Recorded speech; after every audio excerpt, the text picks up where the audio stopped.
Guys and welcome back to my channel. इससे पहले के पार्ट में हम लोगों ने देखा था कि लैनवांग जी वहाँ पे उस डॉक्टर को और वेओशन को समझा के थक चुका था कि वो एक अल्फा है और वो प्रेग्नेंट नहीं हो सकता। बट वहाँ पे वो डॉक्टर तो सुनने के लिए तैयार ही नहीं। और यहाँ पे लैनवांग जी अब वेओशन से आर्ग्यू करते हुए कार में बैठा हुआ था।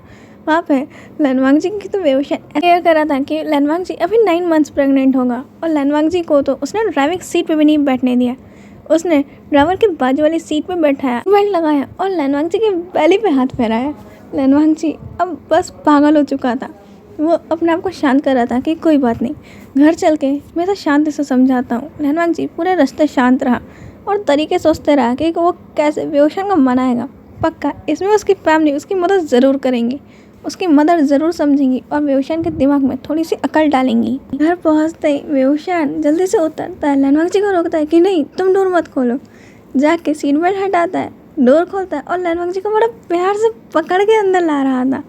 लैनवांग जी से कह रहा था कि मैं खुद से चल सकता हूँ, मुझे कुछ नहीं हुआ है। बट वेओशन तो कुछ सुन ही नहीं रहा था।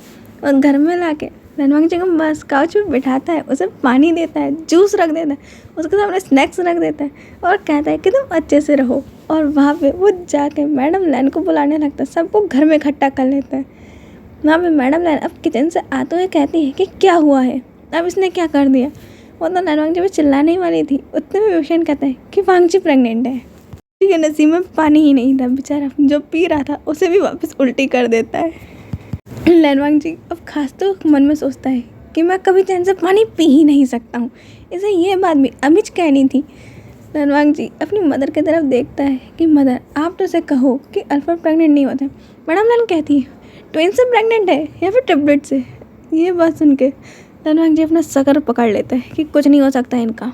जी अपने पास से फ़ोन निकालता है, सेक्रेटरी को कहता है कि मेरी डॉक्टर के साथ अपॉइंटमेंट फिक्स करो और उसके साथ साथ इस बात का खास ध्यान रखना कि मेरे पूरे फैमिली का शेड्यूल उस समय क्लियर हो। मैं चाहता हूँ कि इन सब लोगों को मैं ये प्रूव करूँ कि मैं प्रेग्नेंट नहीं हूँ। उसका सेक्रेटरी ओके कहता है, बट उसे ज़्यादा कुछ समझ नहीं आता कि बॉस कहना क्या चाह रहे हैं। यहाँ पे लैनवांग जी का अपॉइंटमेंट डॉक्टर के साथ 1 वीक के बाद तक था। और इस 1 वीक में लैनवांग जी इतना टॉर्चर हुआ है कि उसने अपनी अक्खा लाइफ में इतना टॉर्चर नहीं देखा होगा। उसकी मदर सुबह उठते से ही उसे एक्सरसाइज करवाती है। लैनवांग जी की डाइट को वेओशन खुद देख रहा है। वहाँ पे उसे और भी ज़्यादा भयानक खाना मिल रहा है, जितने तो प्रेग्नेंट लेडीज़ को भी कोई ख्याल नहीं रखता होगा। लैनवांग जी को तो अभी से उसके बैली के अंदर तकिया रख के प्रैक्टिस करवाई जा रही है कि 9 मंथ तक उसे बेबी की केयर कैसी करनी है। लैनवांग जी को उसके सोने की पोजीशन चेक करवाई जा रही है और पता नहीं कितनी सारी चीज़ें। उसका घर से बाहर निकलना तो ये पूरा बंद हो चुका है। लैनवांग जी को वेओशन की केयर पसंद तो आ रही थी, बट अपने घर वालों का पागलपन देख के उसको खुद पे ही शर्म आ रही थी। ये कैसे घर वाले हैं जो ये तक नहीं समझ रहे हैं मैं प्रेग्नेंट नहीं हूँ। लैनवांग जी उन्हें मना के अब थक चुका था और वो भी मान चुका था कि हाँ भाई मैं प्रेग्नेंट हूँ। लैनवांग जी और उसकी फैमिली अब लैनवांग जी के साथ उसके अपॉइंटमेंट पे डॉक्टर के पास चेकअप कराने पहुँचते हैं।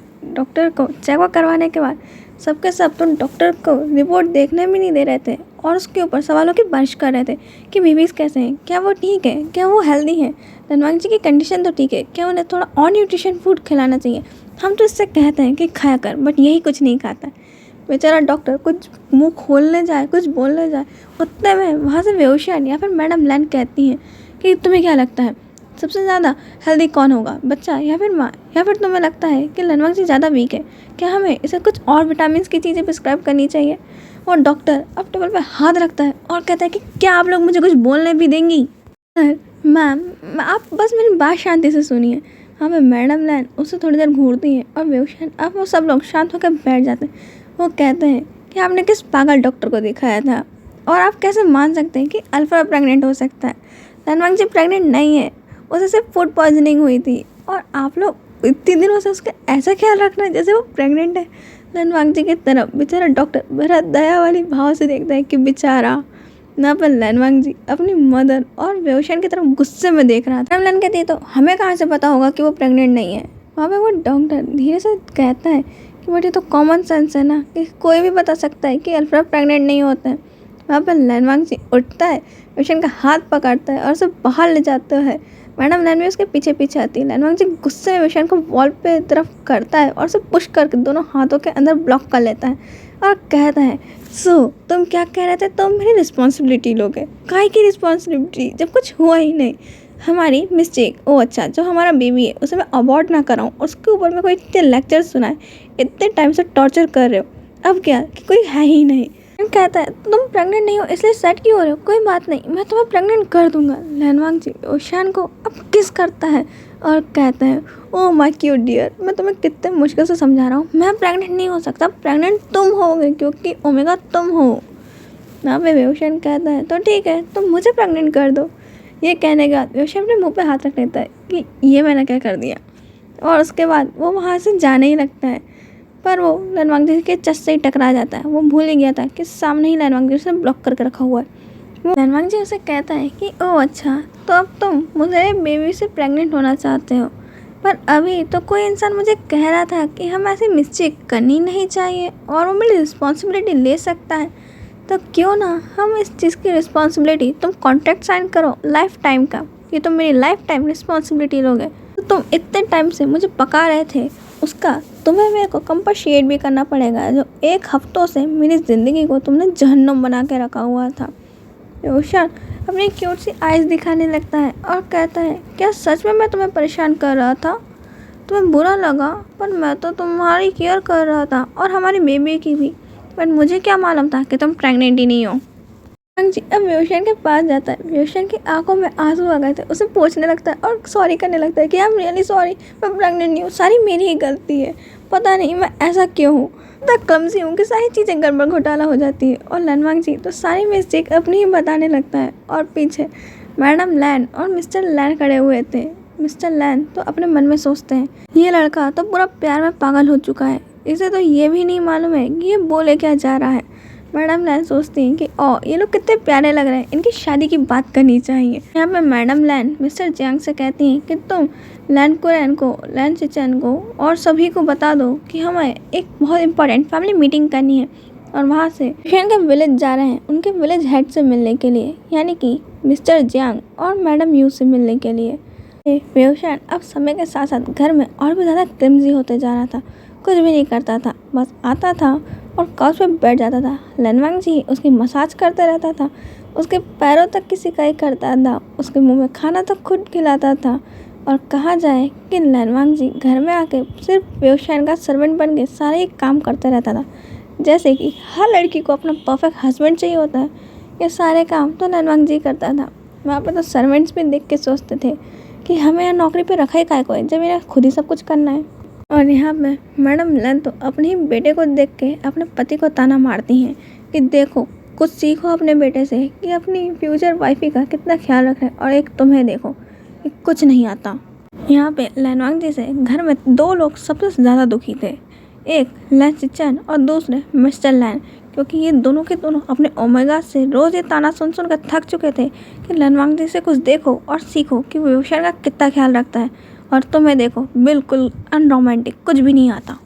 आज घर में सब लोग तैयार हो रहे थे क्योंकि उन्हें वेओशन के विलेज जाना था, उनके विलेज हेड से मिलने के लिए, और यहाँ पे इन लोगों की शादी की बातें करने के लिए। लैनवांग जी बहुत ज़्यादा एक्साइटेड था, बट उससे ज़्यादा एक्साइटेड यहाँ पे कोई और भी था उससे मिलने के लिए, जिसने लैनवांग जी का पूरा बायोडाटा अपने हाथ में पकड़ा हुआ था और कहता है कि ओह, तो ये है जो हमारी क्वीन को हासिल करना चाहता है, देखे तो इसमें कितनी क्वालिफिकेशन है। और वो कहता है कि पूरा ध्यान रखना कि लैनवांग जी यहाँ तक पहुँच ना सके। और वहाँ पे उसके ऑर्डर्स को एक पर्सन कहता है कि ओके बॉस, और ऐसा कह के वो वहाँ से चला जाता है। वो पर्सन अपने फेस के आजू बाजू अपने पंखे को हिलाते हुए कहता है, तो मैं भी तो देखूं कि ये इंसान हमारी क्वीन के लिए कितना कर सकता है। एक पर्सन उसके सर पर मारते हुए कहता है कि तुम्हारी शैतानियाँ कभी बंद होगी भी या नहीं, कोई काम सीधे चलने क्यों नहीं देते हो।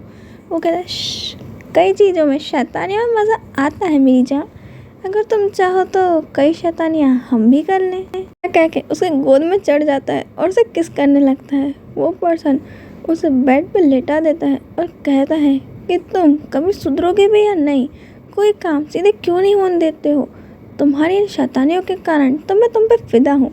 वो कहता है, इसीलिए तो कहीं तुम्हारा प्यार मुझसे कम हो गया तो इसलिए ऐसी हरकतें देनी पड़ती हैं। यहाँ पे वो दोनों पर्सन अपनी रोमांटिक नाइट स्पेंड करने लगते हैं। और बहुत सारी डर्टी टॉक्स के साथ। तो हम देखते हैं आगे, जहाँ पे पूरे विलेज में ये बात पता चल चुकी थी कि वेओशान वहाँ आ रहा है और उसके आने की खुशी में पूरा का पूरा विलेज बहुत ब्यूटीफुल तरीके से सजाया जा रहा था। यहाँ पे सब लोग निकलते हैं अपने अपने कार्स में वेओशान के विलेज की तरफ, जहाँ पे वेओशान, जियांग चैंग और जियांग यानी तीनों अपनी कार से जा रहे थे। लैनवांगजी, लैंसचैन अलग कार से और मिस्टर लैन, मैडम लैन तो एक दिन पहले ही वहाँ पहुँच चुके थे। ये लोग ही एक दिन बाद जा रहे थे। वेओशान तो स्नैक्स खाते हुए बस पीछे की सीट में बैठा हुआ था। जियांग चैंग कहता है कि तुझे क्या लगता है इनके लिए क्या सरप्राइजेस होंगे? जियांग याली कहती है, मैं पक्का कहती हूँ इस बार भी कोई ना कोई फालतू सा प्लान उसने ज़रूर बनाया होगा इन्हें परेशान करने के लिए। वेओशान कहता है, मैं तो सोच रहा हूँ कहीं लैनवांगजी मुझसे शादी करने से पहले ही ना भाग जाए। मुझे इतने टाइम बाद प्यार हुआ था और पता नहीं मेरे प्यार के साथ क्या होगा। यहाँ पर जियांग याली कहती है कि भूलो मत, उस डिक्की के अंदर तुमने मेरे ही प्यारे से हस्बैंड को छुपा के रखा हुआ है। यहाँ पे मालूम चलता है लैनवांगजी और लैंसचैन पर नज़र रखने के लिए जियांग याली के हस्बैंड यानी कि जिन जुशिन को, पीकॉक को ज़बरदस्ती डिक्की में घुसेड़ा गया है, वो भी मार पीट के, जिसको मारने और पीटने का सारा क्रेडिट जाता है वेओशान और जियांग चैंग पे। बेचारे को शांति से मना रहे थे, माना नहीं तो पीट पीट के भरना पड़ा। वहाँ पे उसके कान में ब्लूटूथ कनेक्शन है जो 24 आवर्स लैनवांगजी और लैंसचैन पर नज़र रख के उन्हें सारे इन्फॉर्मेशन बता रहा था कि अब वो लोग कहाँ पे जा रहे हैं और क्या बातें कर रहे हैं। और अब तक उन्हें के ऊपर कोई भी अटैक नहीं हुआ है और ना ही यहाँ पे कोई कांड सामने आया है। वहाँ पे जियांग याली कहती है कि मेरा प्यारा हस्बैंड, मेरे को उसके लिए बुरा लग रहा है। वहाँ पे वेओशान कहता है कि शीजे, आपको तो हमारे अल्फाज के लिए बुरा लगना चाहिए कि किस शैतान के साथ है, पता नहीं उसका क्या होगा।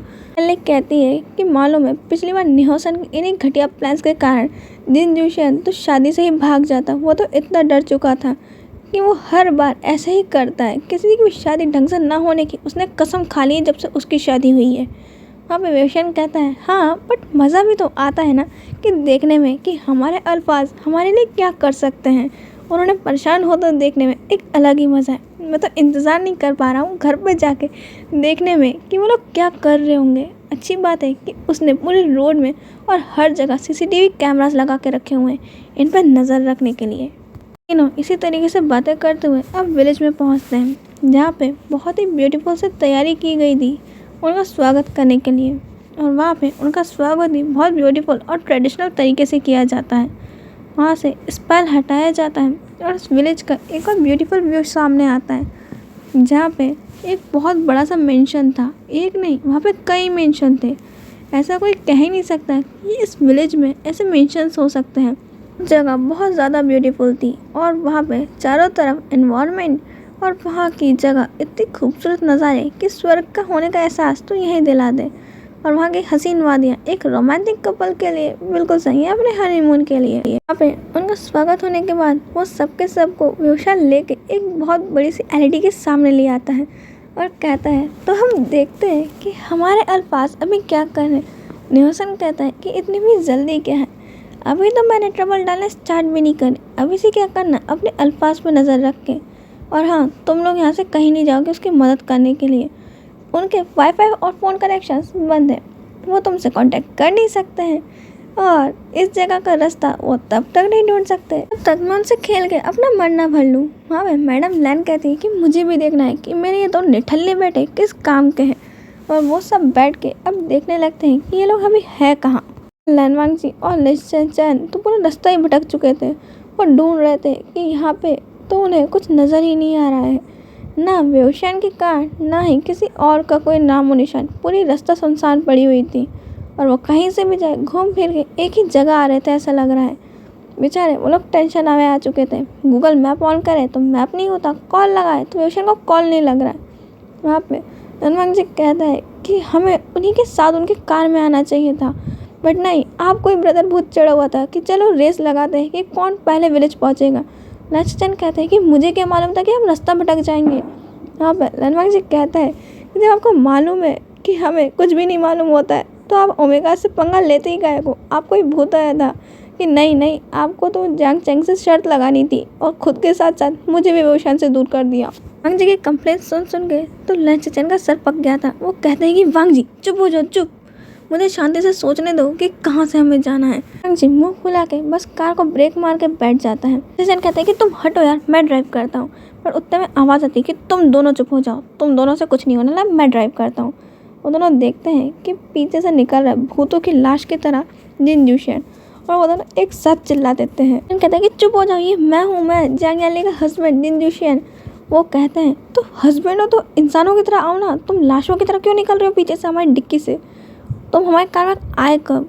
वो कहता है कि कुछ नहीं, तुम्हारे दोनों के ऊपर नज़र रखने के लिए ज़बरदस्ती तुम दोनों के ओमेगास ने भरा है यहाँ पे। मुझे कहता है कि ओह वेउशन मुझसे कितना प्यार करता है, देखो तो उसे मुझे इतनी फिक्र होती है कि मेरे ऊपर नज़र रखने के लिए उसने तुम्हें भेज दिया। यहाँ पर लैन चैन कहते हैं कि उसने मेरा ओमेगा भी नाम लिया था। शायद सोच रहा था कि क्या पागल लोगों के बीच फंसा, इन्हें यहाँ से जाने का रास्ता ढूंढना चाहिए। तो कौन के ओमेगा ने किस पर नजर रखने के लिए भेजा है और कौन किससे प्यार करा। ये सोच रहे हैं हे भगवान मैं कहाँ फंस गया। आज के लिए इतना ही, हम मिलेंगे नेक्स्ट पार्ट में। बाय।